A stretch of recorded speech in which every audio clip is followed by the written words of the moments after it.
Celtic boss Ange Postecoglou has been speaking to Celtic TV. He's hailed the environment created by his players that's allowed new signings to join with the squad so easily. So I'll talk to you about that, John. He thinks that they're coming together as a squad and they're going to have some other bounce games in the coming weeks as well. Because it is one of the things, Rangers finished the season really well.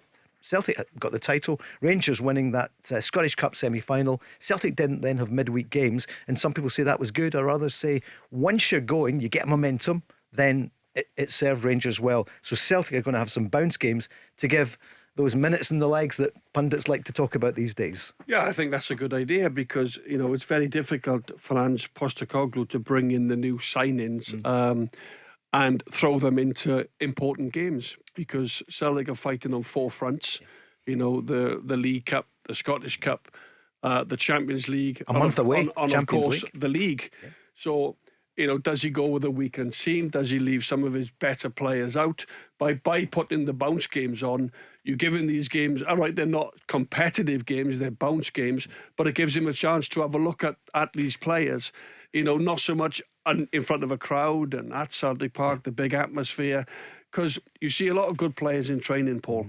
You only really see how good they are. Put them in front of a crowd. Can you deal with the pressure? Can you make that right way to pass when you're 3v2 and you're counter attacking? These are the quality that you see on the training ground every single day. Can you take them into a game match environment in front of a really sort of a begging crowd that want to see you make the right pass? Expecting quality. So I think the bounce games are a really good idea. Well, it's funny, look at the team that could potentially be in the bounce game. I mean, they could finish in the top two in the Premiership. Yeah. You're going with Seagrass. You could almost give us a team. James Forrest, David Turnbull, Giacomakis, Abada, Starfelt, Moy, Mikey Johnson, James McCarthy, Ida Gucci, and who was the one I put down there? Burnaby.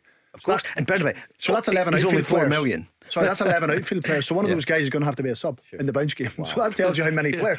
Which I think is amazing, the fact that he's saying now he needs more players. He still wants more players in, which I find astounding. I mean, you can't keep 24 happy, never mind 25 or 26, but fair play to him.